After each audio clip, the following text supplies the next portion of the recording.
হচ্ছে ম্যাথ পরীক্ষা, half yearly exam.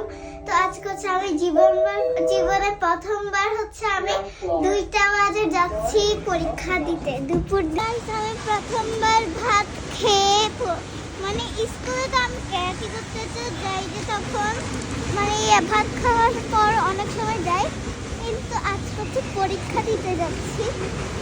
তাই আপনার সময় আমার জন্য দোয়া করবেন যাতে আমি ভালো রেজাল্ট করি। এই জায়গাটা হচ্ছে আমি স্কুলে যাওয়ার সময় সবচেয়ে ফেভারিট জায়গা। এই জায়গাটা আমার কাছে অনেক সুন্দর লাগে।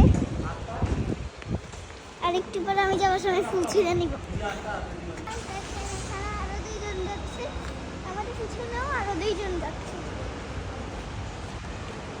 আমাদের পিছনে অনেক পরীক্ষার্থী যাচ্ছে।